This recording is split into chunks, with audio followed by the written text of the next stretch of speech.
Ang tindi ng sikat ng araw sa Maynila ay parang galit na humahampas sa bawat balat. Para kay Elara, ang init ay kasama na sa kanyang pang-araw-araw na buhay, katulad ng amoy ng usok mula sa mga sasakyan at ng ingay ng mga taong nagmamadali. Habang nag-aayos siya ng mga panindang banana queue sa kanyang maliit na kariton, narinig niya ang isang tunog na hindi pangkaraniwan, isang malakas na pag-ubo ng makina na sinundan ng nakabibinging katahimikan.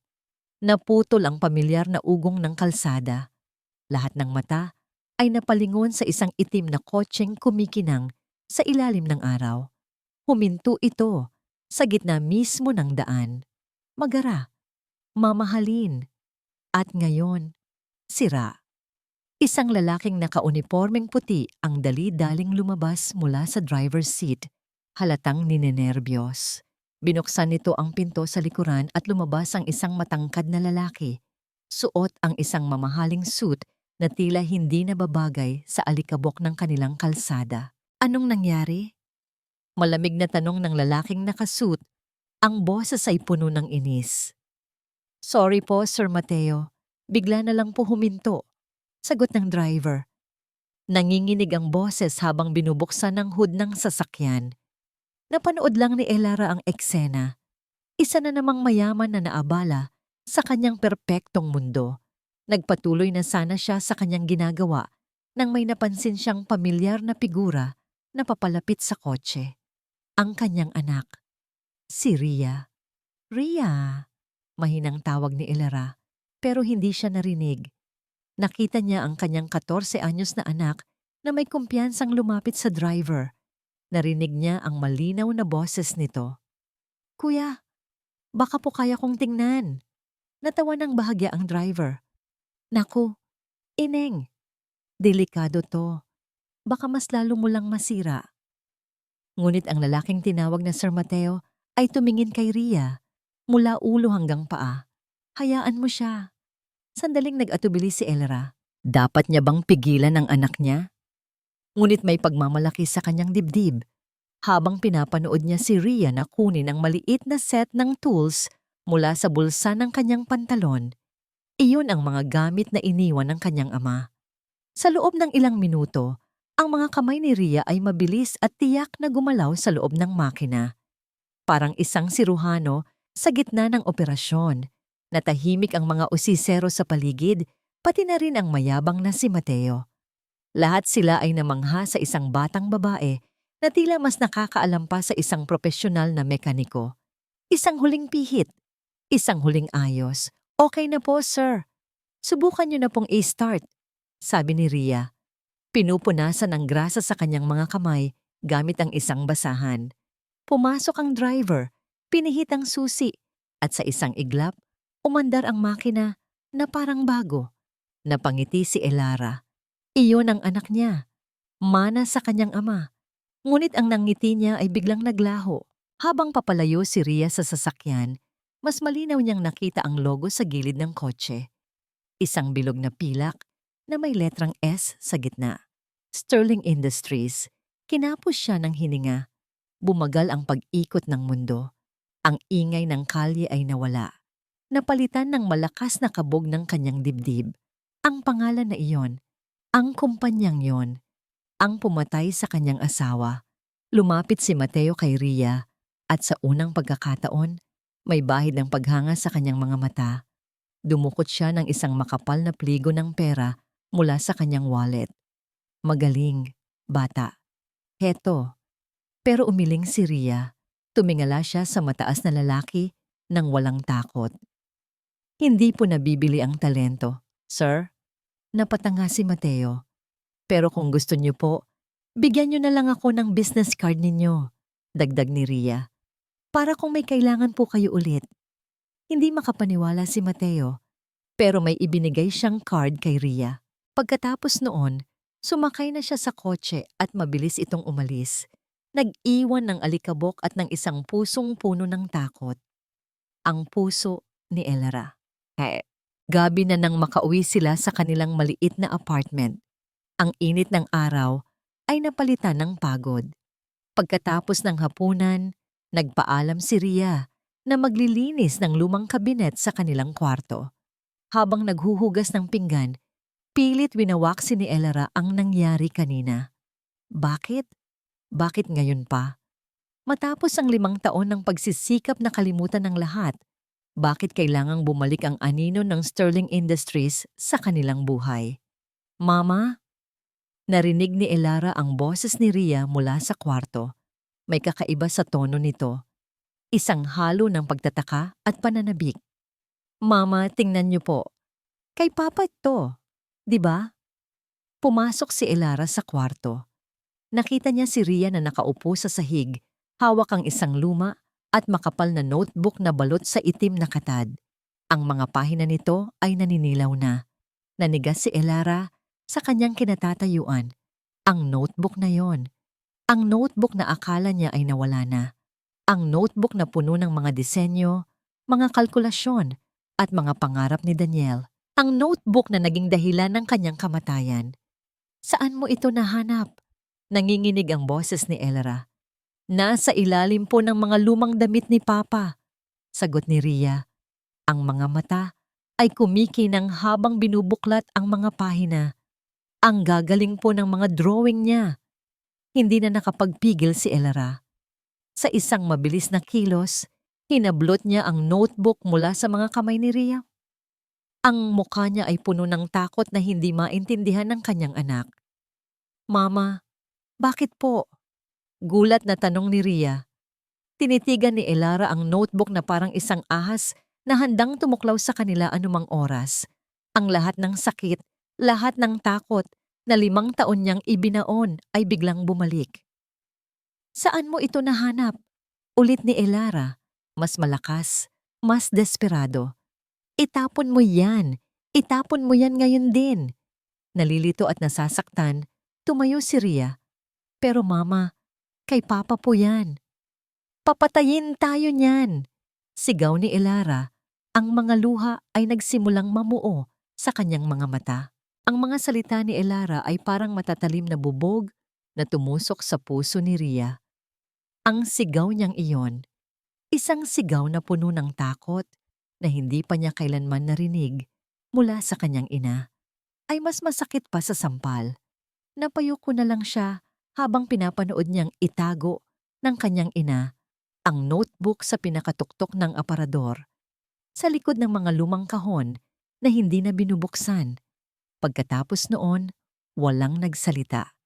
Kumain sila ng hapunan sa katahimikan. Gumawa siya ng takdang aralin sa katahimikan. Ang bawat isa ay gumagalaw na parang multo sa kanilang maliit na espasyo. Hindi maintindihan ni Ria. Ang kanyang ina, na laging nagsasabing ang alaala ng kanyang ama, ang kanilang tanging yaman, ay siya ngayong gustong magtapon sa pinakamahalagang alaala nito. Bakit? Anong meron sa notebook na yon na nagdulot ng ganoong klaseng takot sa kanyang ina? Hating gabi na. Sigurado siyang tulog na ang kanyang ina sa kabilang kwarto. Dahan-dahan siyang bumangon, bawat kilos ay maingat para hindi lumikha ng anumang ingay. Kumuha siya ng upuan at maingat na inakyat ito. Nanginginig ang kanyang mga kamay habang inaabot ang notebook. Nang mahawakan niya ito, naramdaman niya ang isang koneksyon. Isang koneksyon sa kanyang ama na matagal na niyang hinahanap. Bumalik siya sa kanyang higaan at binuksan ang notebook sa ilalim ng ilaw ng kanyang maliit na lampara. Ang mga pahina ay puno ng mga teknikal na guhit, mga equation na hindi niya pa napag-aaralan, at mga sulat kamay na napakakilala niya. Ang sulat kamay ng kanyang ama. Sa bawat pagbuklat ng pahina, parang naririnig niya ang boses nito. Ipinapaliwanag sa kanya ang bawat linya, ang bawat disenyo.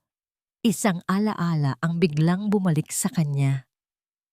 10 taong gulang pa lang siya noon. Nakaupo siya sa balikat ni Daniel sa loob ng kanilang maliit na garahe, habang inaayos nito ang isang lumang makina. "Tingnan mo to, prinsesa ko," sabi ni Daniel. Itinuturo ang isang komplikadong bahagi ng makina. Ang tawag dito ay piston. Ito ang puso ng makina. Parang ikaw, Ikaw ang puso ni tatay. Napangiti si Ria. Talaga, tay? Oo naman, sagot ni Daniel. Ang mga mata ay kumikinang sa ilalim ng ilaw ng bombilya. Kinuha niya ang notebook na yon at nagdrawing.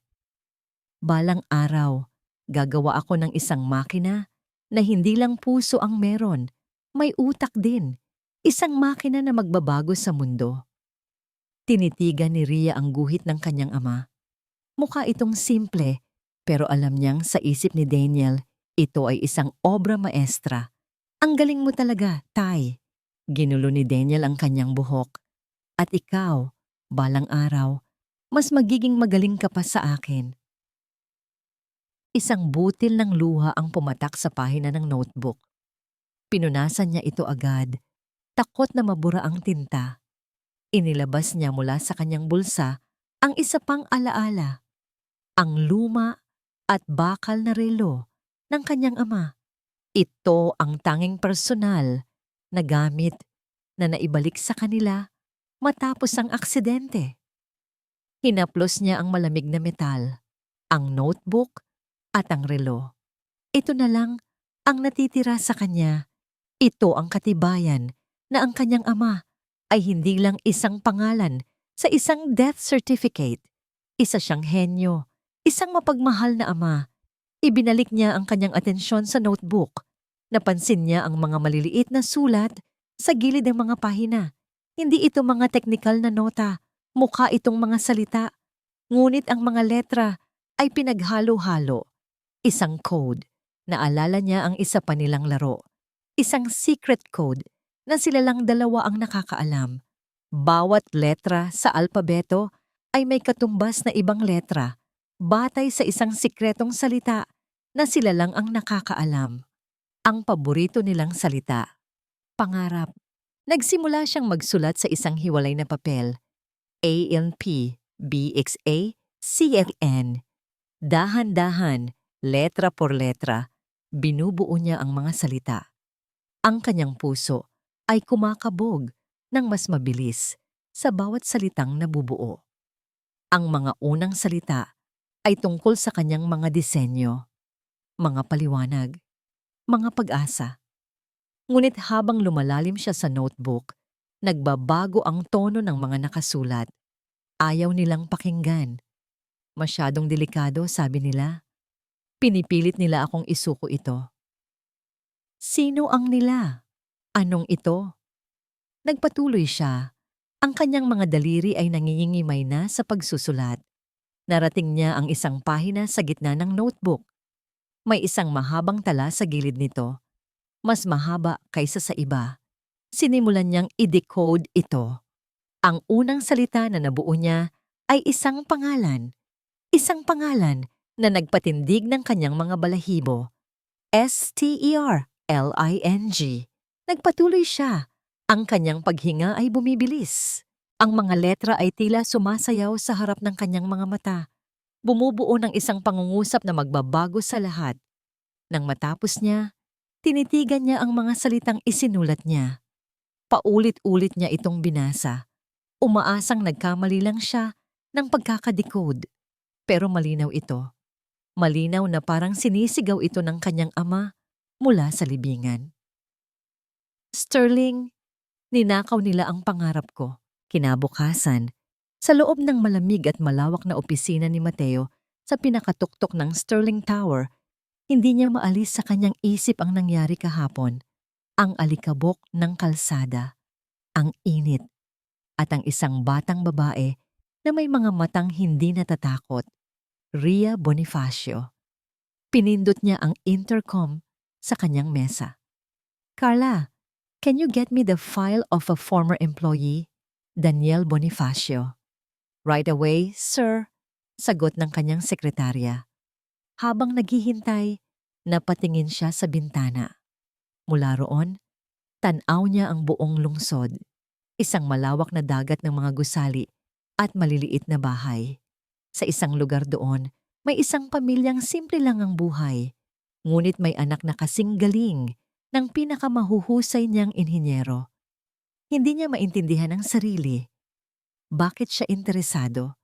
Dahil lang ba sa galing ng bata? O may iba pa? Iyong pagtanggi nito sa pera at ang paghingi ng business card, mayroong kakaibang tapang sa kilos na yon. Ilang minuto ang lumipas at pumasok si Carla. Dala ang isang manipis na folder. Here's the file, sir. Daniel Bonifacio. Deceased. Cause of death. Workplace accident 5 years ago. Binuksan ni Mateo ang folder. Nandoon ang litrato ni Daniel. Isang lalaking nakangiti, may matatalinong mata. Sa ilalim ng kanyang pangalan, nakalista ang kanyang posisyon, Junior R&D Engineer. Binasa niya ang report ng aksidente. Ayon sa opisyal na investigasyon, nagkaroon daw ng engine malfunction sa isang prototype na sinusubukan ni Daniel. Walang may kasalanan, isang malungkot na aksidente. The company had provided the family with a standard compensation package. Case closed. Pero may isang bagay na hindi tama. Kung isa lang siyang junior engineer, bakit siya ang nag-iisang sumusubok sa isang high-level prototype? Bakit walang senior engineer na kasama? Ang report ay masyadong simple, masyadong malinis. May iba pa bang impormasyon tungkol sa kanya? Tanong ni Mateo. Wala na po, sir, but Mr. Vargas was the head of R&D at that time. Baka po may alam siya. Mungkahi ni Carla, Arturo Vargas, ang kanang kamay ng kanyang ama. Ang taong halos kasama na sa pamilya Sterling. Tumango si Mateo. Okay, thank you, Carla. Pagkaalis ng kanyang sekretarya, tinawagan niya si Arturo sa kanyang opisina. Pumasok si Arturo, isang lalaking nasa edad 50. May buhok na nagsisimula ng mamuti sa gilid at may mga matang laging alerto. Ngumiti ito, isang ngiting parang laging may tinatagong kahulugan. Mateo, napatawag ka raw? Arturo, may itatanong lang sana ako. Sabi ni Mateo, isinara ang folder. Naaalala mo ba si Daniel Bonifacio? Ang nangiti sa mukha ni Arturo ay hindi nagbago. Ngunit sandaling nag-iba ang kislap ng kanyang mga mata. Bonifacio? Ah, oo, the young engineer. Sayang ang batang yon. Matalino pero medyo mainit ang ulo. May mga ideya siyang masyadong radikal, masyadong delikado para sa kumpanya. Anong klaseng mga ideya? Mga disenyong hindi pa subok, mga teoryang mapanganib. Sinubukan namin siyang payuhan, pero matigas ang ulo. He insisted on testing that faulty prototype himself. A tragic case of ambition getting the best of him. Paliwanag ni Arturo. Ang boses ay puno ng pakikiramay na tila peke. Bakit mo naman naitanong? That was a long time ago. We should let the past rest. May kung anong hindi nagustuhan si Mateo sa paraan ng pagsasalita ni Arturo. Ang pagdiin sa salitang ambition, ang mabilis na pagtatapos sa usapan. Bago pa man siya makapagsalita muli, tumunog ang kanyang computer, isang bagong email. Nakita niya ang pangalan ng nagpadala, Ria Bonifacio. Ang subject ay nakasulat sa malalaking letra. Alam ko ang ginawa ninyo sa tatay ko. Nanlamig ang buong katawan ni Mateo. Dahan-dahan niyang binuksan ang email. Ang laman nito ay isang litrato, isang pahina, mula sa isang lumang notebook na puno ng mga teknikal na guhit. At sa ilalim, may isang pangungusap. Ito ang patunay na ninakaw ng Sterling Industries ang disenyo ng aking ama. Ang disenyo na ikinamatay niya. Tumingin siya kay Arturo na nakatayo pa rin sa harap ng kanyang mesa. Arturo, you can go. May problema ba, Mateo? Wala. Malamig na sagot ni Mateo. May kailangan lang akong asikasuhin. Pagkaalis ni Arturo, tinitigan ni Mateo ang email. Ang tapang ng batang ito. Ang bigat ng akusasyon. Maaring isa lang itong gawa-gawa. Maaring desperado lang ang pamilya para sa pera. Ngunit ang imahe ng batang babaeng iyon na walang takot na inaayos ang kanyang kotse ay bumalik sa kanyang isipan. Hindi ito kilos ng isang manloloko. Ito ay kilos ng isang taong naniniwala sa kanyang sinasabi. Isang pakiramdam ng panganib ang biglang gumapang sa kanya. Kung totoo ang sinasabi ng batang ito, ibig sabihin, may malaking kasinungalingan sa loob ng kanyang kumpanya. Isang kasinungalingan na pinagtakpan ng mga taong pinagkakatiwalaan niya. Dinampot niya ang kanyang telepono at tinawagan ng hepe ng kanyang security team. Ang kanyang boses ay mababa at puno ng awtoridad. I need you to run a background check on Elara and Ria Bonifacio. I want to know everything. Their finances, their associates, their daily routine. May sandaling katahimikan. And one more thing, dagdag ni Mateo, ang kanyang mga mata ay nakatitig sa skyline ng Maynila. Put them under surveillance. Huwag ninyong hayaang makalabas ng bansa si Elara at Ria Bonifacio. 2 araw ng nakabibinging katahimikan at mabigat na pakiramdam sa loob ng kanilang bahay. Mula nang ipadala ni Ria ang email na yon, halos hindi na nag-uusap ang mag-ina. Si Elara ay abala sa kanyang mga trabaho, pero ang isip niya ay lumilipad. Hinihintay niya ang isang bagay na mangyayari. Isang pagtuktok sa pinto, isang tawag sa telepono, isang anino sa dilim. Ang takot ay parang lason na unti-unting kumakalat sa kanyang mga ugat. Hapon na, naghahanda si Elara ng kanilang hapunan nang isang hindi pamilyar na ingay ang pumukaw sa atensyon ng buong eskinita. Isang makina ng kotse na masyadong tahimik para sa kanilang lugar. Sumilip siya sa bintana at nanigas ang kanyang buong katawan. Ang itim na kotse, ang kotse ng Sterling. Nakaparada ito sa harap ng kanilang gusali, kumikinang sa gitna ng mga pudpod na pader at kalawanging mga bubong. Agad na naglabasan ng mga usisero at mula sa kotse, lumabas si Mateo Sterling. Ang puso ni Elara ay nagsimulang tumambol ng malakas. Anong ginagawa niya rito? Paano niya nalaman kung saan sila nakatira? Nandito na. Ito na ang simula ng katapusan. Narinig niya ang katok sa pinto. 3 malakas at tiyak na katok. Mama, sino po yan? Tanong ni Ria na lumabas mula sa kanyang kwarto. Pumasok ka sa loob. Huwag kang lalabas.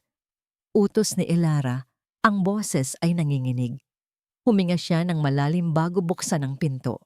Nakatayo roon si Mateo Sterling. Ang mamahalin niyang suit ay tila isang baluti. Ang kanyang mukha ay seryoso. Walang emosyon. Sa likod niya, nakita ni Elara ang kanyang mga kapitbahay na nagbubulungan. Mrs. Bonifacio, bati ni Mateo, ang boses ay kalmado. Maari ba tayong mag-usap? Wala tayong dapat pag-usapan. Matigas na sagot ni Elara.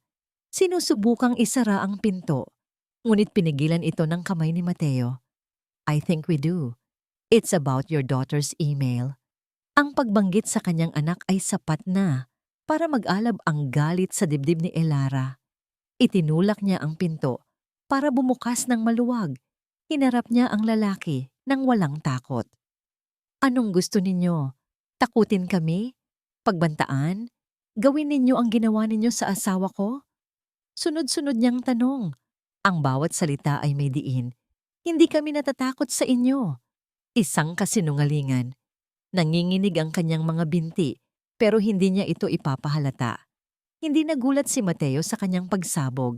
Tumingin lang ito sa kanya. At sa isang saglit, nakita ni Elara ang isang bagay sa mga mata nito. Hindi pagbabanta, hindi galit, kundi pag-usisa. Hindi ako naparito para manakot, sabi ni Mateo. Ang boses ay mas mahinahon na ngayon. Naparito ako para maintindihan. Natawa si Elara ng mapait. Maintindihan? 5 taon. 5 taon kaming nagdusa. 5 taon kong pinalaki ang anak ko ng mag-isa. At ngayon, sasabihin ninyong gusto ninyong maintindihan? Oo. Simpleng sagot ni Mateo.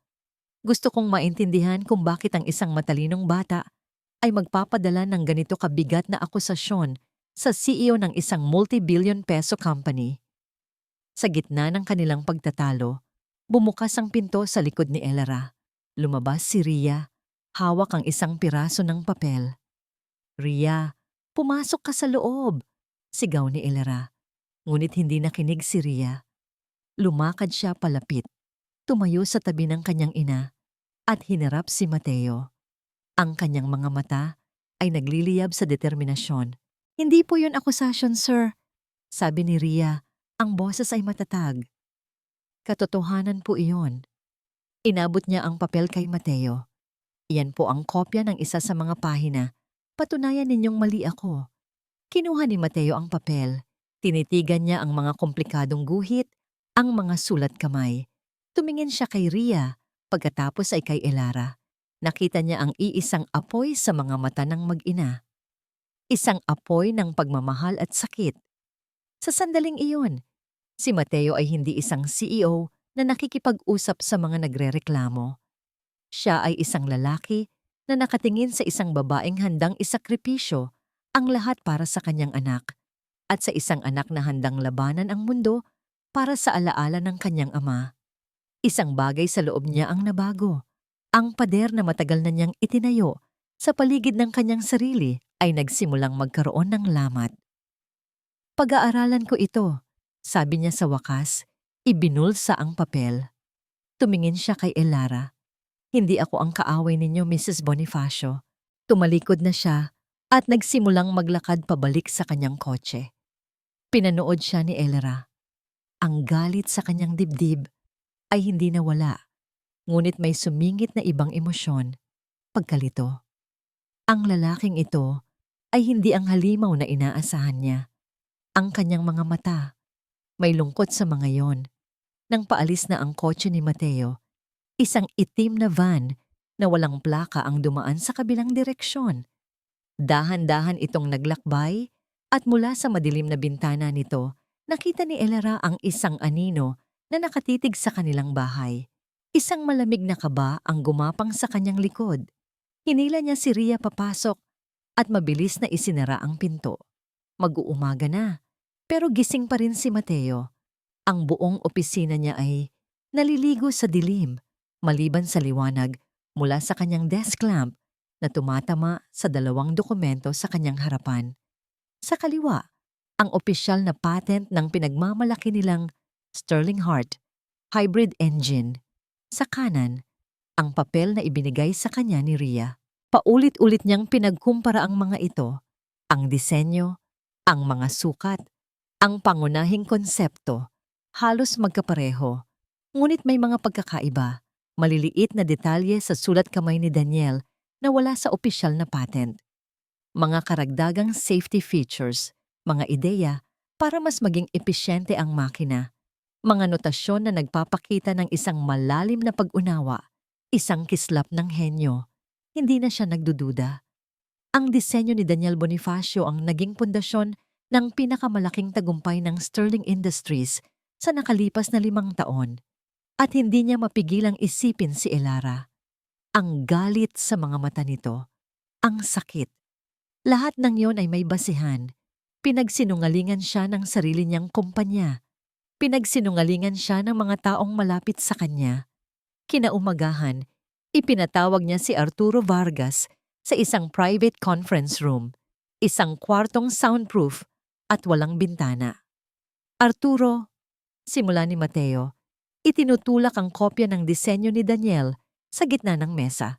"Pakipaliwanag mo sa akin kung bakit kamukhang-kamukha nito ang disenyo ng Sterling Heart." Hindi nagbago ang ekspresyon ni Arturo. Kinuha niya ang papel, tiningnan ito ng panandalian, at ibinalik sa mesa. "Gaya ng sinabi ko sa iyo, Mateo, si Bonifacio ay isang inhinyerong may potensyal," kalmadong sagot ni Arturo. Isa ito sa mga naunang draft na ipinresinta niya. Marami pang butas, maraming delikadong aspeto. Kinuha ng R&D team ang kanyang konsepto at pinagbuti ito. Ginawa naming ligtas, ginawa naming perpekto. That's how innovation works. "Innovation or theft?" Diretsong tanong ni Mateo. Isang malamig na kislap ang dumaan sa mga mata ni Arturo. Sumandal siya sa kanyang upuan. "Ang iyong ama, ang nagtatag ng kumpanyang ito, ang nagbigay ng go signal sa proyektong iyan. Nakita niya ang potensyal, pero nakita rin niya ang panganib sa pagiging radikal ni Bonifacio. Ginawa niya ang desisyon na pinakamabuti para sa Sterling Industries. Ipinagpatuloy lang namin ang kanyang legasiya. Ang pagbanggit sa kanyang ama ay isang malakas na suntok. Palaging ganoon si Arturo. Gagamitin nito ang alaala ng kanyang ama para kontrolin siya. "This isn't over, Arturo," sabi ni Mateo. Tumatayo. "I certainly hope so," sagot ni Arturo. May ngiti sa labi na hindi umabot sa kanyang mga mata. Dahil ang paghuhukay sa nakaraan ay magdudulot lang ng gulo para sa lahat. Lumabas si Mateo ng kwarto na may bigat sa dibdib. Tama si Arturo sa isang bagay. Mapanganib ang kanyang ginagawa. Pero hindi na siya makakaatras. Gabi na nang matanggap niya ang tawag mula sa hepe ng kanyang security. Ang boses nito ay puno ng pag-aalala. "Sir, nagkaroon ng breach sa surveillance. May nakapasok sa bahay ng mga Bonifacio." "Ano? Nasaan ang mga tauhan mo?" Sigaw ni Mateo. Ang dugo ay biglang umakyat sa kanyang ulo. "Nalinlang po kami, sir. Isang pekeng sunog sa kabilang kanto ang kumuha ng atensyon namin. Pagbalik namin, sirang-sira na ang pinto nila." "Nasaan sila? Ayos lang ba sila Elara at Ria?" "Wala pa po sila, sir. Hindi pa sila umuuwi." Isang personal na atake. Isang malinaw na mensahe mula kay Arturo. Ito na ang gulo na sinasabi niya. Paulit-ulit na tinawagan ni Mateo ang numero ni Elara, ngunit walang sumasagot. Bawat ring ay parang karayom na tumutusok sa kanyang konsensya. Sa kabilang panig ng lungsod, pagod na naglalakad pawi. Si Elara kasama si Ria. Galing sila sa isa pa niyang part-time job. Pagod man. Masaya siya dahil sa wakas, nagkausap na ulit sila ni Ria kanina. Nagkapatawaran. Ngunit ang kapayapaan na yon ay agad na nawasak. Pagdating nila sa kanilang apartment, nakita nilang wasak ang kandado ng kanilang pinto. Nakabukas ito ng bahagya. Nagkatinginan sila, ang takot ay agad na gumuhit sa kanilang mga mukha. Dahan-dahang itinulak ni Elara ang pinto. Ang kanilang maliit na tahanan ay parang dinaanan ng bagyo.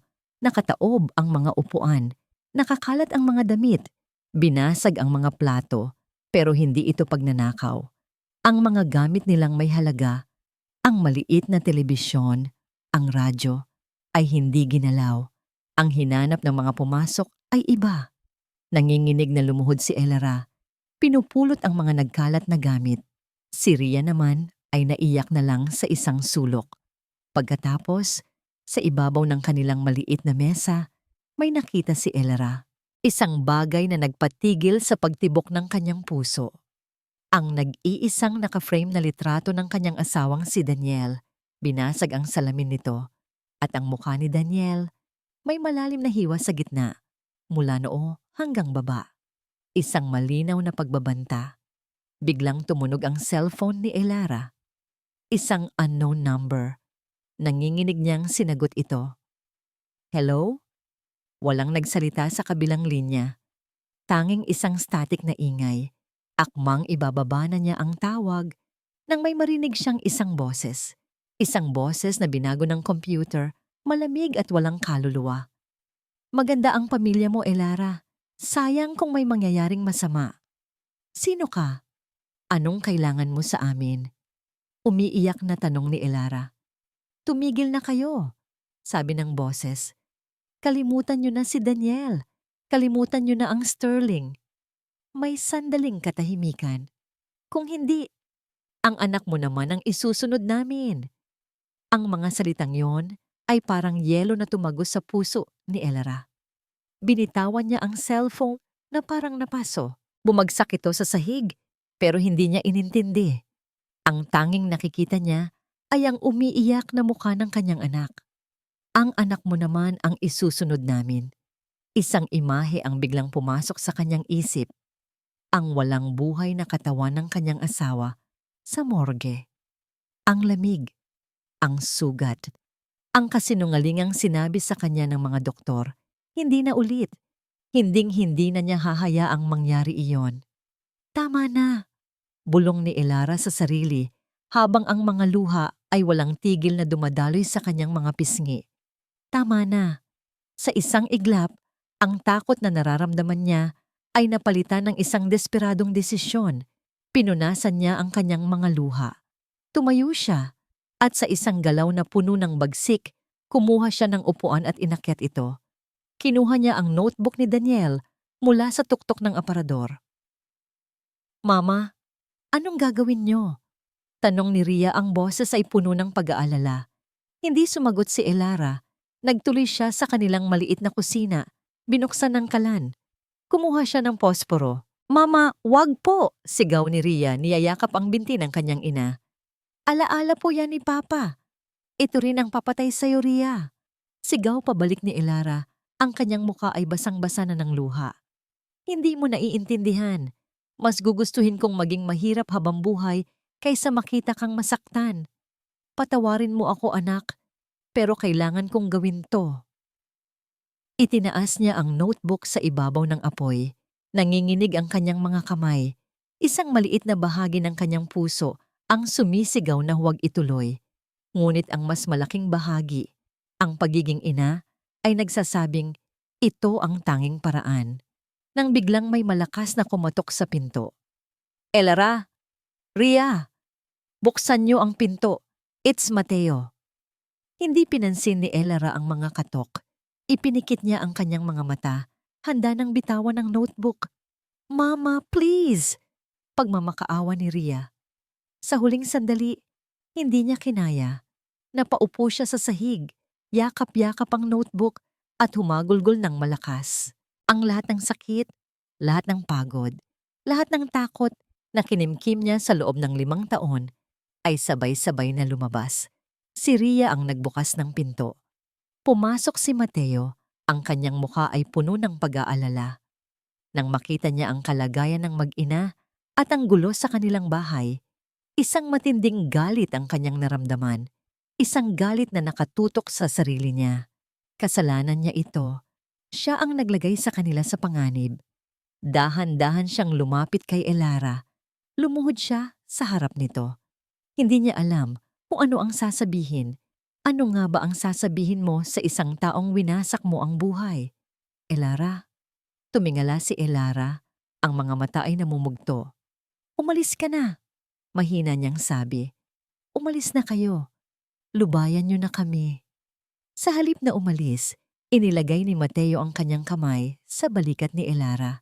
Isang magaang dampilang, ngunit puno ng bigat. Isang tahimik na paghingi ng tawad. Isang tahimik na pangako. Sa sandaling iyon, walang CEO at walang biktima.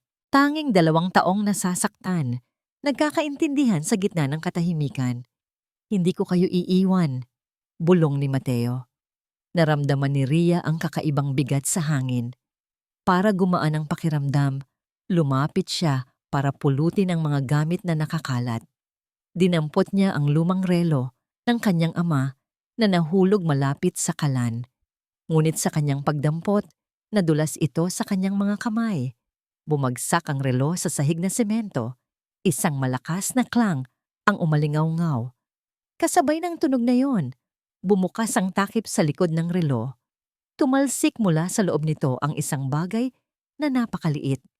Isang itim na piraso ng plastik na may gintong mga linya, isang memory card.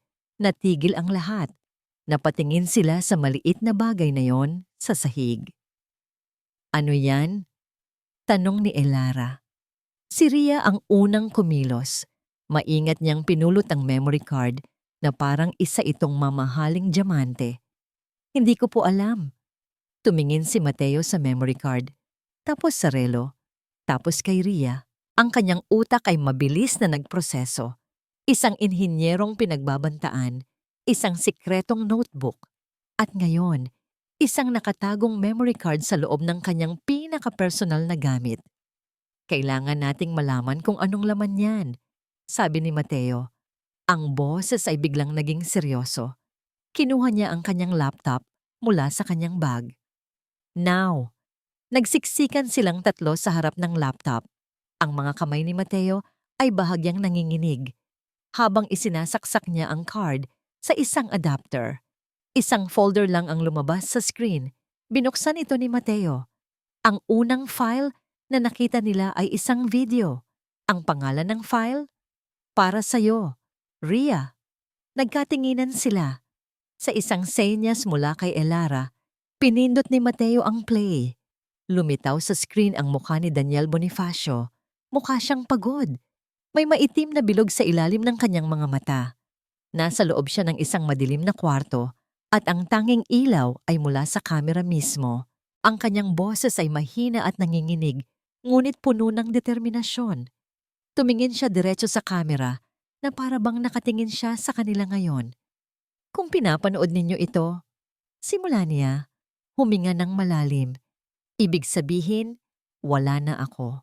Ibig sabihin, nagtagumpay sila. Ang boses ni Daniel mula sa laptop ay pumuno sa maliit na apartment.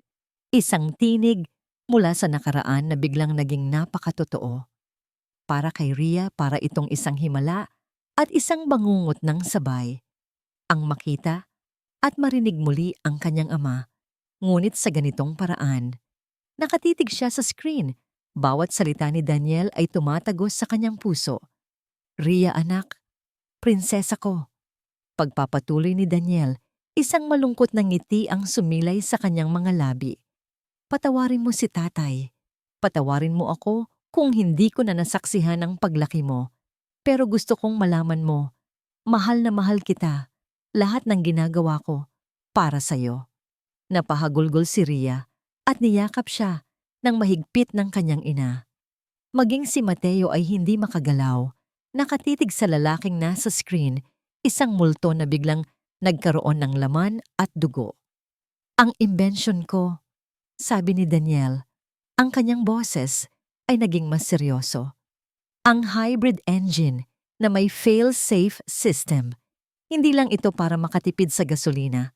Ginawa ko ito para maging pinakaligtas na makina sa buong mundo. Pero ang Sterling Industries, iba ang nakita nila. Nakita nila ang pera. Nagkwento si Daniel. Inilahad niya kung paano niya ipinresinta ang kanyang disenyo sa management. Noong una, pinuri siya. Ngunit nang malaman nila kung gaano kakomplikado at kamahal gawin ang kanyang mga safety features, bigla silang nagbago. Sinabi nila sa akin na tanggalin ang mga yon, gawing mas simple, mas mura, pero hindi ako pumayag. Ang mga safety features na yon, ang kaluluwa ng aking disenyo. Ang pagtanggal sa mga yon ay parang pag-alis sa puso ng isang tao. Dito pumasok sa kwento si Arturo Vargas. Si Mr. Vargas, ang kanang kamay ng matandang Sterling. Sabi ni Daniel, may pait sa kanyang boses. Siya ang kumausap sa akin. Pinilit niya akong ibigay ang disenyo. Kapag hindi raw ako pumayag, sisiguraduhin niyang hindi na ako makakapagtrabaho sa kahit saang kumpanya. Binalaan niya ako. Sinabi niyang huwag kong subukan ang pasensya nila. Pero ang pinakamasakit, pagpapatuloy ni Daniel, at sa pagkakataong ito, isang luha ang pumatak mula sa kanyang mga mata, ay nang sinabi niya sa akin na ang utos ay galing mismo kay Mr. Sterling Sr. Napatitig si Mateo sa screen, hindi makapaniwala. Ang kanyang ama, ang taong tinitingala niya, ang idolo niya. Isa siyang magnanakaw, isang manloloko. Tumanggi ako, sabi ni Daniel. Sinabi ko sa kanilang ipaglalaban ko ang aking disenyo. Doon sila nagsimulang magbanta. Sinabi nilang kilala nila kung saan tayo nakatira. Kilala ka nila, Elara. Kilala ka nila, Ria. Natakot ako. Ikinwento niya ang huling araw ng kanyang buhay, ang araw ng aksidente. Pinatawag ako para sa isang final test. Sinabi ni Arturo na kung mapapatunayan kong ligtas ang aking prototype, pag-iisipan nila ulit. Isang patibong. Alam kong patibong yon. Bago ako sumakay sa kotse, nakita ko ang isa sa mga mekaniko ni Arturo na may inaayos sa ilalim ng sasakyan. Nagduda na ako. Kaya ginawa ko ang video na ito. Itinago ko ang lahat ng files sa memory card na ito at inilagay ko sa relo ko, umaasang balang araw. Mahahanap mo ito, Ria. Ikaw lang ang makakaisip na tingnan dyan. Huminga siya ng malalim, ang huling bahagi ng kanyang kwento. Ang fail-safe system ko, meron itong emergency override na ako lang ang nakakaalam. Nang nasa highway na ako at naramdaman kong nawalan ng preno ang kotse, sinubukan ko itong i-activate pero walang nangyari. Doon ko nalaman, sinadya nila itong sirain. Hindi lang nila ninakaw ang pangarap ko. Ginamit nila ang sarili kong imbensyon para patayin ako. Katahimikan. Isang nakabibinging katahimikan ang bumalot sa kwarto. Si Elara ay umiiyak ng walang tunog. Ang kanyang katawan ay nanginginig sa sakit at galit. Si Mateo naman ay nakayuko. Ang kanyang mga kamay ay nakasara ng mahigpit. Ang kanyang mundo ay gumuho sa isang iglap. Ang kumpanyang minana niya, ang pangalang dinadala niya, lahat ay nabahira ng dugo. Si Ria ang unang nagsalita. Tumingala siya mula sa pagkakayakap sa kanyang ina. Ang kanyang mga mata na kanina'y puno ng luha, ngayon ay puno ng apoy. Tumingin siya ng diretso kay Mateo. Kasabwat ka nila, sabi niya. Ang boses ay malamig at matigas na parang bakal. Alam mo ba ito? Bahagi ka ba nito? Umiling si Mateo, hindi makatingin sa mga mata ng bata. Hindi ko alam. Maniwala ka. Maniwala? Tumayo si Ria. Ang galit ay nagbigay sa kanya ng lakas. Paano kami maniniwala? Sa isang sterling? Pare-pareho lang kayo. Mga magnanakaw. Mga mamamatay tao. Ang bawat salita ay parang isang sampal sa mukha ni Mateo. Hindi siya makasagot dahil sa isip niya, tama ang bata. Dugo ng isang mamamatay tao ang nananalaytay sa kanyang mga ugat. Si Elara, kahit nawasak ang puso, ay nakahanap ng lakas. Tumayo siya at hinawakan ang braso ng kanyang anak. Tumingin siya kay Mateo, hindi na may galit, kundi may isang tanong. Isang tanong na magtatakda ng kanilang kinabukasan. Anong gagawin mo ngayon, Mr. Sterling? Biglang tumunog ang cellphone ni Mateo. Nanginginig niyang kinuha ito. Nakarehistro ang pangalan ni Arturo Vargas sa screen. Tinitigan niya ang telepono, pagkatapos ay tumingin siya sa mag-inang nasa harap niya. Ang kanilang mga mukha ay puno ng sakit at paghihintay. Sinagot niya ang tawag. CEO Sterling, may magandang balita ako. Masayang bati ni Arturo mula sa kabilang linya. Hindi sumagot si Mateo. Tinitigan niya lang ang mga mata ni Elara. Sa sandaling iyon, alam na niya ang kailangan niyang gawin. May magandang balita ako, sabi ulit ni Arturo sa kabilang linya. Halatang nagtataka sa katahimikan ni Mateo. Naayos ko na ang problema. Mayroon akong hawak na statement mula sa dalawa pang inhinyero na magpapatunay na si Bonifacio ay unstable at nagpakita ng suicidal tendencies bago ang aksidente. Inihahanda na rin ng legal team natin ang kasong label laban sa pamilya niya. By next week, this will all be over. Ang bawat salita ni Arturo ay parang langis na ibinubuhos sa apoy na nag-aalab sa loob ni Mateo. Ang magandang balita nito ay ang pagsira sa reputasyon ng isang patay na at ang pagdiin sa dalawang babaeng wala ng ibang natira, kundi ang kanilang karangalan. Mateo? Are you there? Huminga ng malalim si Mateo. Don't do anything, Arturo. I-cancel mo lahat ng yan. Ano? Pero bakit? Ito na ang solusyon. I said cancel it. Sigaw ni Mateo, ang kanyang boses ay umalingaw-ngaw sa maliit na apartment. Sa unang pagkakataon, hindi na niya kinilala ang autoridad ni Arturo. Ako ang CEO ng kumpanyang ito. Do as I say. Ibinaba niya ang tawag bago pa man makasagot si Arturo. Tumingin siya kay Elara at Ria. Hindi ko hahayaang may mangyari pa sa inyo. Pangako ko yan. Sa mga sumunod na araw, ang bahay ng mag-ina ay naging headquarters ng kanilang munting krusada. Inilipat sila ni Mateo sa isang secure na condominium unit na pag-aari niya, malayo sa kanilang dating tirahan. Sa ayaw at sa gusto ni Elara, iyon ang pinakamagandang gawin para sa kaligtasan ni Ria. Habang si Ria, gamit ang kanyang talino, ay sinusuring mabuti ang iba pang mga files sa memory card, mga technical na data, mga email, mga voice recording ni Daniel, si Mateo naman ay palihim na nag-iimbestiga sa loob ng Sterling Industries. Ngunit ang bawat galaw niya ay tila may aninong sumusunod. Sinubukan niyang kausapin ang mga inhinyerong kasabayan ni Daniel, pero lahat sila ay biglang nag-leave o nag-transfer sa ibang department. Ang mga records na gusto niyang makita ay biglang nawawala sa system. Ang mga CCTV footage mula 5 taon na ang nakalipas ay aksidenteng nabura. Masyadong malinis, masyadong perpekto. Si Arturo Vargas ay parang isang gagamba na hinabi ang kanyang sapot sa bawat sulok ng kumpanya sa loob ng maraming taon. At si Mateo, na ngayon lang namulat, ay nahihirapang makakita sa dilim. Isang gabi, pagod na umuwi si Mateo sa condominium. Naabutan niya si Elara sa kusina. Nagtitimpla ng kape. Si Ria ay tulog na sa kwarto. "Kamusta?" Mahinang tanong ni Elara.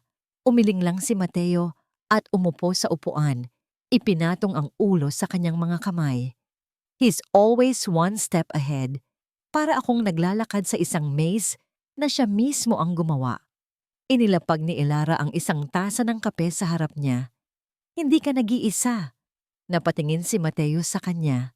Sa ilalim ng mahinang ilaw sa kusina, nakita niya ang pagod sa mukha ni Elara, pero nakita rin niya ang kanyang lakas. Ang parehong lakas na nakita niya noong una silang magkita. "Bakit mo to ginagawa, Mateo?" tanong ni Elara.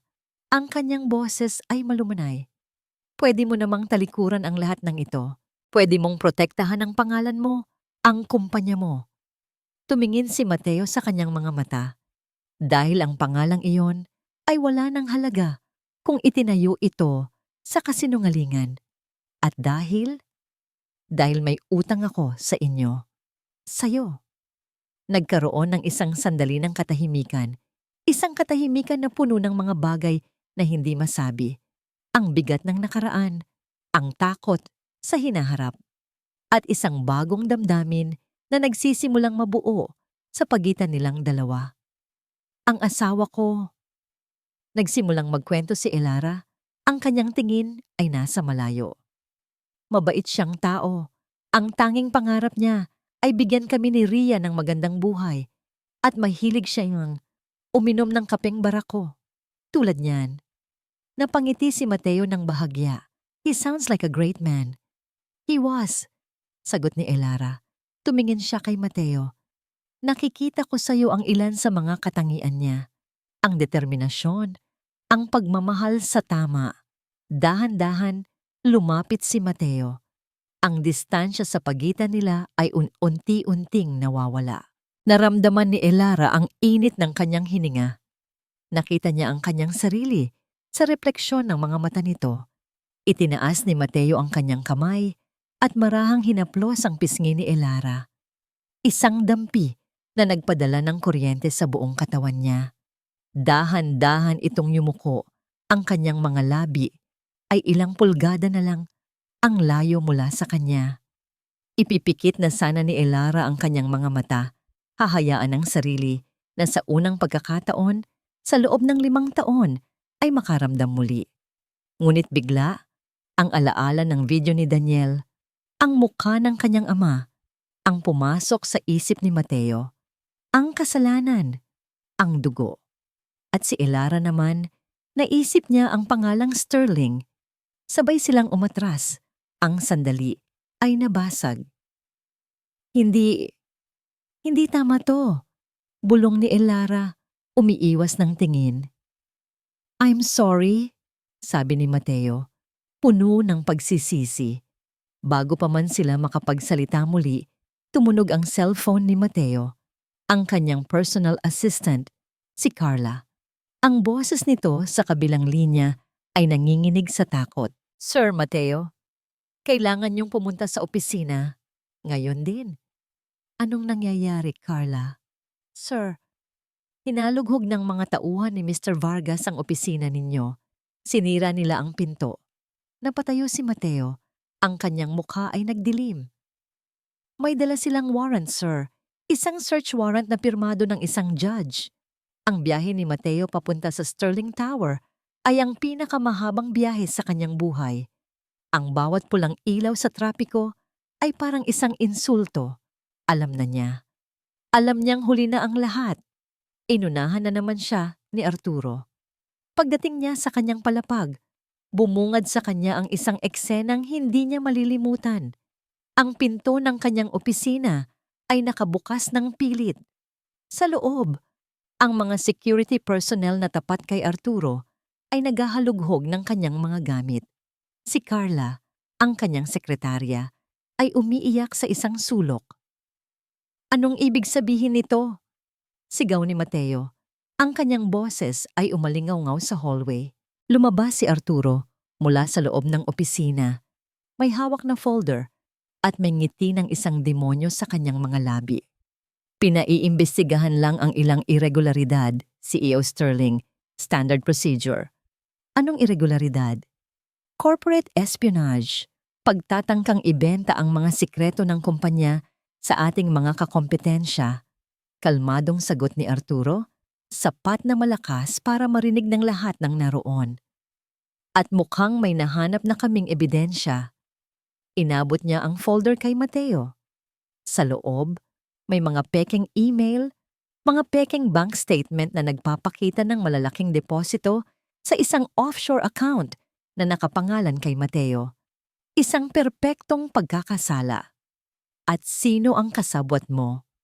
Dagdag ni Arturo na parang isang aktor sa entablado. Isang desperadong babae na nagngangalang Elara Bonifacio, isang pamilya ng mga manloloko. Naintindihan na ni Mateo. Ito ang plano ni Arturo. Hindi lang siya idiin, kundi pati na rin ang mag-ina. Gagawin silang mga kontrabida sa kwento. Kinabukasan, gumuho ang mundo ni Elara. Pagbukas niya ng telebisyon, ang kanyang muka at ang muka ni Ria ang bumungad sa kanya sa morning news. Dalawang mag-ina, sangkot sa tangkang extortion at corporate espionage laban sa Sterling Industries. Ipinakita sa balita ang mga ebidensya ni Arturo, mga dokumento, mga pekeng testimonya, at ang pinakamasakit sa lahat, isang audio recording. Narinig ni Elara ang sarili niyang boses, "Hindi kami natatakot sa inyo." At ang boses ni Mateo, "May utang ako sa inyo." Ang kanilang mga pag-uusap ay pinutol-putol at pinagdikit-dikit para magmukhang isang transaksyon ng blackmail. Biglang tumunog ang kanyang cellphone. Mga tawag mula sa mga dati niyang kapitbahay. Mga text message na puno ng galit at panghuhusga. "Manloloko ka. Ginagamit mo pa ang anak mo. Walang hiya." Napaupo na lang siya sa sahig, hindi makahinga. Ang kanilang pangalan, ang tanging yaman na iniwan sa kanila ni Daniel, ay dinungisan sa harap ng buong bansa. "Mama!" Lumabas si Ria mula sa kwarto. Kinukusot pa ang kanyang mga mata. "Bakit po ang ingay?" Mabilis na pinatay ni Elara ang telebisyon. "Wala anak, manood ka na lang ng cartoon sa kwarto mo." Pero huli na. Nakita na ni Ria ang kanilang litrato sa screen. Nakita niya ang headline. Walang nagsalita. Tumingin lang si Ria sa kanyang ina. Ang kanyang mga mata ay unti-unting napuno ng luha at pagkalito. "Mama, bakit? Bakit nila sinasabi yon?" Hindi na alam ni Elara kung ano ang isasagot. Paano mo ipapaliwanag ang kasamaan sa isang batang naniniwala pa rin sa kabutihan? Sinubukan ni Mateo na tawagan sila, pero hindi sinasagot ni Elara ang telepono. Paano niya haharapin ang lalaking naging dahilan ng pinakabago nilang bangungot? Nagtiwala siya, at sa pangalawang pagkakataon, ang pangalang Sterling ay sumira ulit sa kanya. Kinahapunan, may kumatok sa kanilang pinto. Isang delivery man na may dalang isang sobre. Nanginginig niyang binuksan ito. Sa loob, isang legal na dokumento. Isang subpoena. Ipinapatawag sila sa korte para sa kasong libel at extortion isinampa ng Sterling Industries sa pamamagitan ng acting CEO nito, si Mr. Arturo Vargas. Binitawan ni Elara ang papel. Nagsimula itong magpaikot-ikot sa hangin bago tuluyang bumagsak sa sahig. Lahat ng lakas sa kanyang katawan ay biglang nawala. Napaluhod siya. Ang laban ay tapos na. Talo na sila. Niyakap niya si Ria na umiiyak na rin ng malakas. Ang tanging nagawa na lang niya ay ang humingi ng tawad. Patawarin mo ako, anak, hagulgol ni Elara habang hinahaplos ang buhok ng kanyang anak. Sinubukan ko. Sinubukan ni Mama na lumaban. Tumingin siya sa bintana, sa kulay abong langit ng Maynila. Ang lahat ng pag-asa ay nawala, napalitan ng isang malamig at mabigat na pakiramdam ng kabiguan. Patawarin mo si Mama. Nakatayo si Mateo sa gitna ng kanyang opisinang sinalanta. Ang mga papel ay nakakalat sa sahig. Ang mga drawer ay nakabukas. Simbolo ng kanyang pagkatalo. Sa mesa, nakabukas ang telebisyon. Paulit-ulit na ipinapakita ang mukha ni Elara at Ria. Binansagan silang mga kriminal. Sa kabilang screen ng kanyang computer, nag-i-email ang legal team ng kumpanya. Ipinapaalam na suspendido siya bilang CEO habang iniimbestigahan ang kaso ng corporate espionage. Wala na. Sa isang iglap, kinuha ni Arturo ang lahat. Ang kanyang posisyon, ang kanyang reputasyon, ang tiwala ng mga taong gusto niyang protektahan. Napaupo siya sa kanyang upuan. Ang bigat ng mundo ay nasa kanyang mga balikat. Pwede na siyang sumuko. Tanggapin ang alok ni Arturo na manahimik na lang at aayusin nito ang lahat. Siyempre, kapalit ng kanyang permanenteng pag-alis sa kumpanya. Pwede niyang lisanin ang bansa, dalhin ang kanyang yaman at kalimutan ang gulo. Pero paano niya makakalimutan? Paano niya makakalimutan ang apoy sa mga mata ni Ria? Ang lakas sa kabila ng pagod sa mukha ni Elara. Ang huling habilin sa video ni Daniel. Napatingin siya sa malaking portrait ng kanyang ama na nakasabit sa dingding. Si Ricardo Sterling. Ang alamat, ang henyo, ang idolo niya. Ngayon, sa unang pagkakataon, tinitigan niya ang litrato at hindi paghanga ang kanyang nakita, kundi isang malamig na katotohanan. Ang kanyang ama, sa kabila ng lahat ng tagumpay nito, ay isang taong duwag, isang taong natakot sa galing ng iba, kaya pinili niyang magnakaw. At si Arturo ay hindi lang basta masama. Siya ang disipulo ng kanyang ama, ang tagapagtanggol ng madilim na legasiya nito. Ayaw niyang maging katulad nila. Tumayo si Mateo. May desisyon na nabuo sa kanyang isipan. Isang desisyon na hindi batay sa lohika ng negosyo, kundi sa tibok ng kanyang puso. Kung babagsak man ang Sterling Industries dahil sa katotohanan, hahayaan niyang bumagsak ito. Dinampot niya ang kanyang personal na cellphone at tinawagan ang kanyang private banker sa Switzerland. I need you to liquidate a significant portion of my personal assets. Sabi niya, ang kanyang boses ay kalmado ngunit puno ng determinasyon. Wire the funds to my personal account here. I need it within 24 hours. Pagkatapos, tinawagan niya ang pinakamagaling at pinakamahal na private investigative firm sa buong Asia. I have a job for you. Money is not an issue. I need results. Fast. At ang huli at pinakamahirap na tawag, tinawagan niya si Elara. 10 beses nagring bago ito sinagot. Hello? Ang boses ni Elara ay mahina, basag at walang buhay. Elara, ako to, sabi ni Mateo. Katahimikan. Narinig niya ang paghinga nito. Isang paghingang mabigat. Alam kong galit ka. Pagpapatuloy niya. Alam kong wala ka ng tiwala sa akin. At karapatan mo yan. Pero humihingi ako ng isa pang pagkakataon. Isa na lang. Para saan pa, Mateo? Sagot ni Elara, may pait sa kanyang boses. Tapos na ang lahat.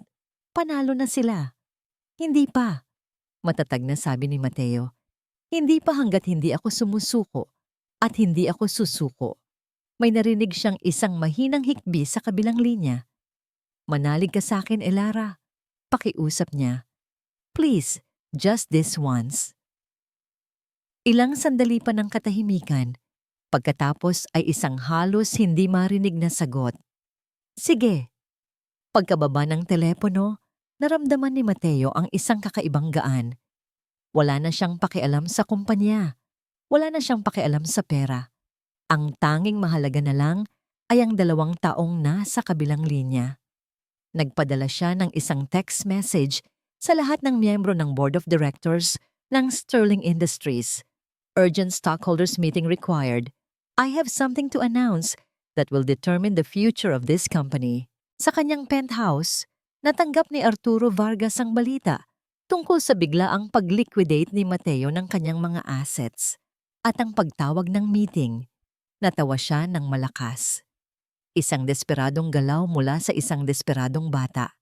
Sabi niya sa kanyang sarili habang tinitimpla ang isang mamahaling alak.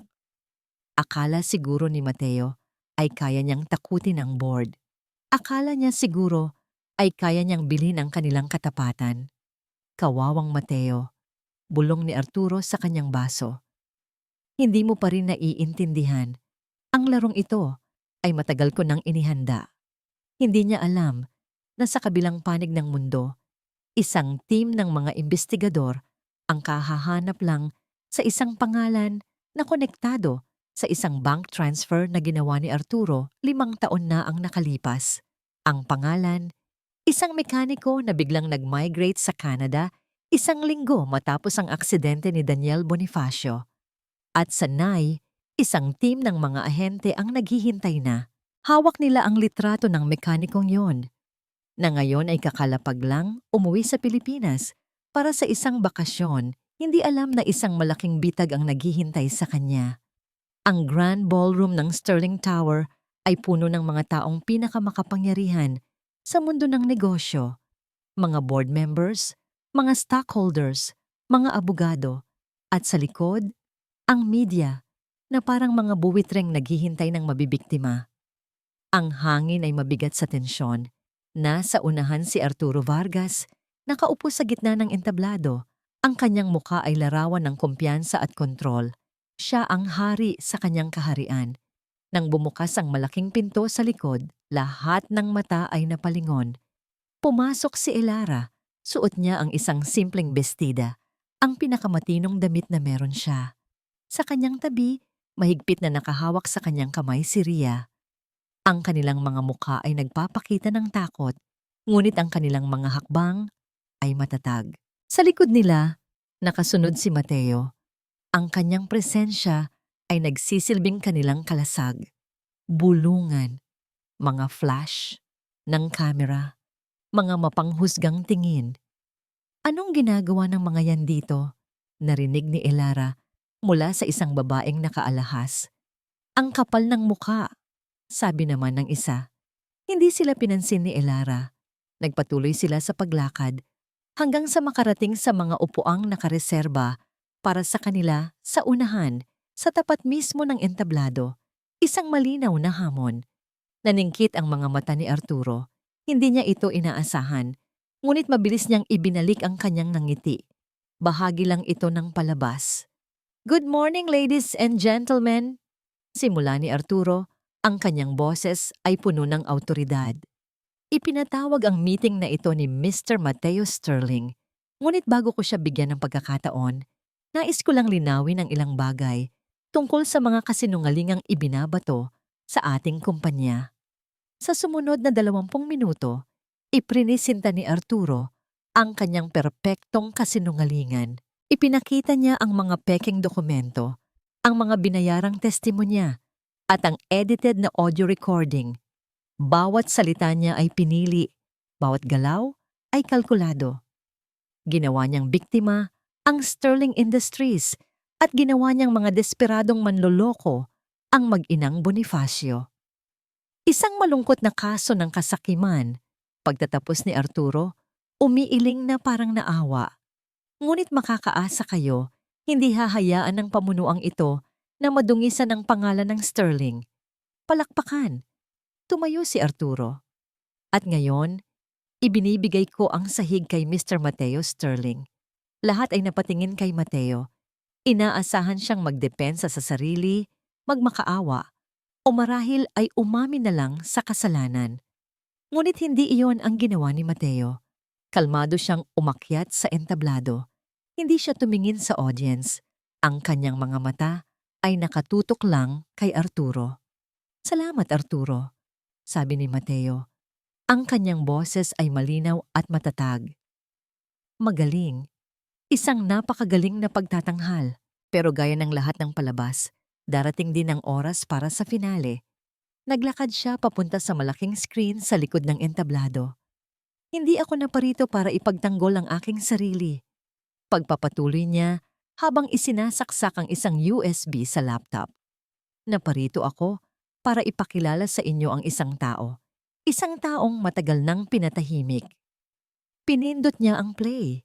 Ang screen, na kanina'y nagpapakita ng logo ng Sterling, ay biglang nag-itim. Pagkatapos, lumitaw ang pagod na mukha ni Daniel Bonifacio. Isang kolektibong paghinga ng gulat ang narinig sa buong ballroom. At nagsimulang magsalita si Daniel. Ang bawat salita, bawat detalye ng kanyang kwento ay parang isang bomba na sumasabog sa katahimikan ng kwarto. Ang pagnanakaw sa disenyo, ang pagbabanta, ang pagsabotahe sa sasakyan, ang pagbanggit sa pangalan ni Arturo Vargas at ng kanyang ama. Ang kaninang kumpiyansang mukha ni Arturo ay unti-unting namutla. "Patayin ninyo yan. That's fake. That's a deepfake video." Sigaw niya sa technical crew, pero walang gumalaw. Lahat ay nakatitig sa screen, hindi makapaniwala sa kanilang naririnig. Nang matapos ang video, isang nakabibinging katahimikan ang muling bumalot sa ballroom.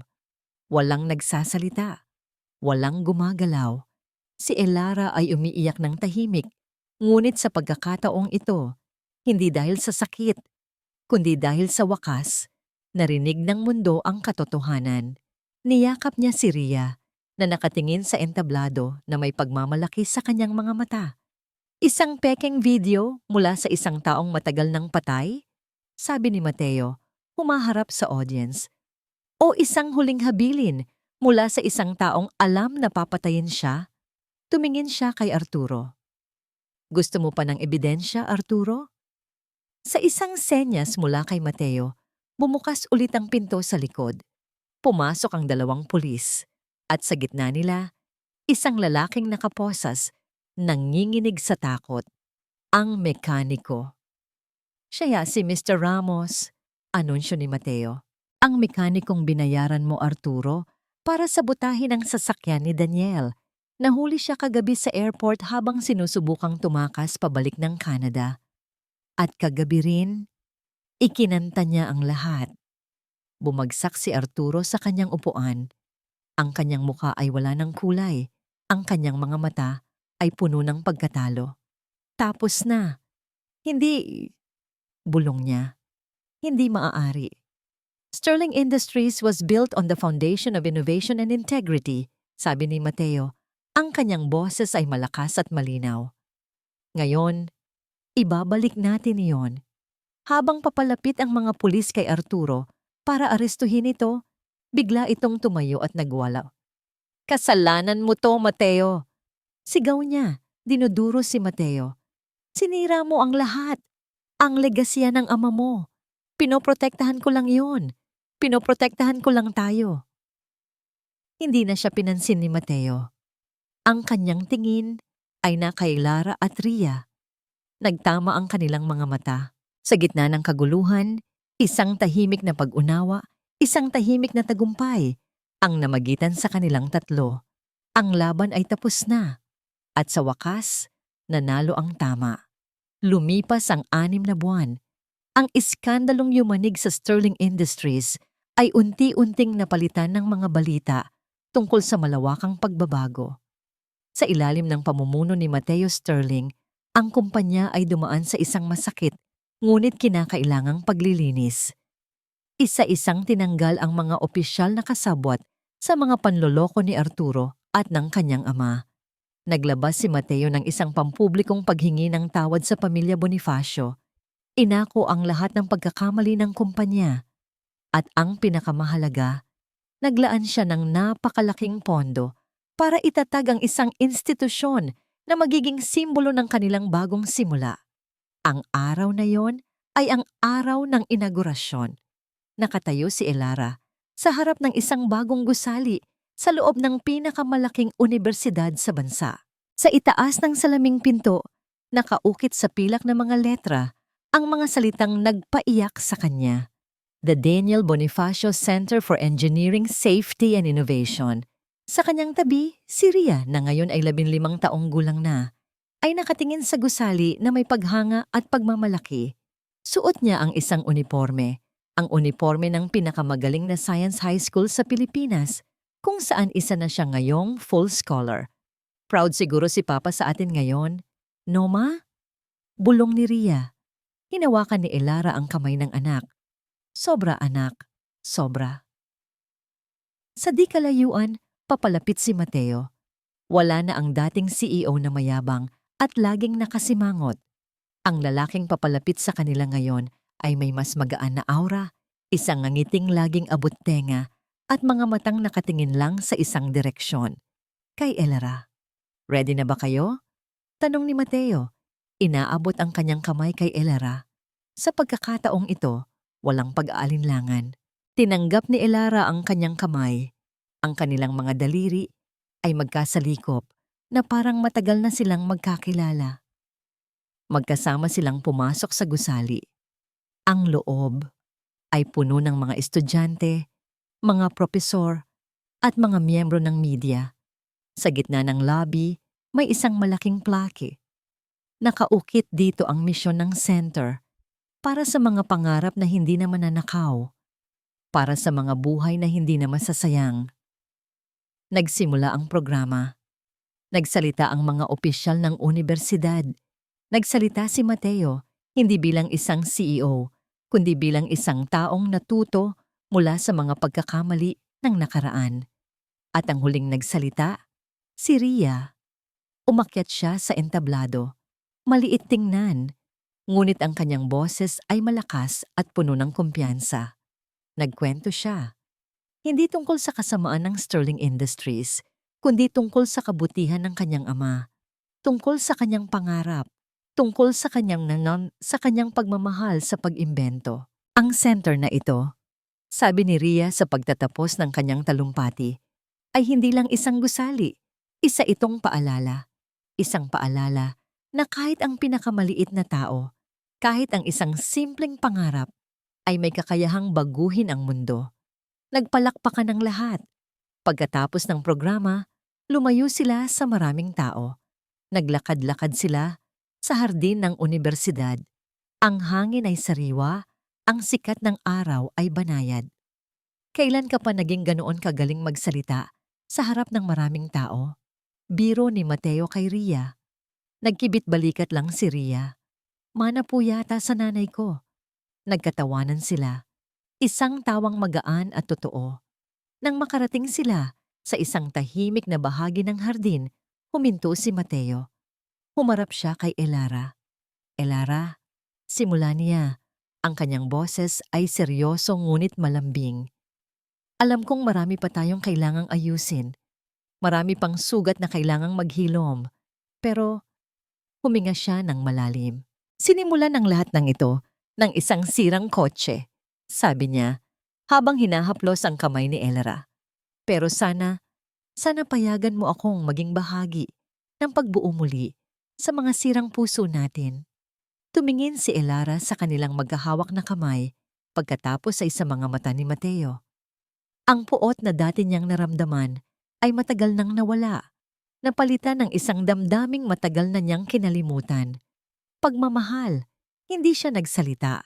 Sa halip, dahan-dahan siyang tumingkayad at hinalikan ito. Isang halik na simple, Ngunit puno ng lahat ng kanilang pinagdaanan, ang sakit, ang laban, ang pagpapatawad, at ang pangako ng isang bagong simula. Mula sa di kalayuan, pinanood sila ni Ria. Hindi siya nagseselos o nalulungkot. Sa halip, isang nginyang ngiti ang sumilay sa kanyang mga labi. Sa wakas, pagkatapos ng napakatagal na panahon, nakita niya ulit ang kanyang ina na tunay na masaya. Tumingala siya sa maaliwalas na langit na parang nakikita ang nakangiting mukha ng kanyang ama. Ang hustisya ay hindi lang tungkol sa pagpaparusa sa may kasalanan. Ito rin ay tungkol sa paghilom ng mga nasaktan. At sa araw na yon, sa ilalim ng araw ng Maynila, isang pamilya ang muling nabuo. Hindi dahil sa dugo, kundi dahil sa pag-ibig na sinubok ng panahon.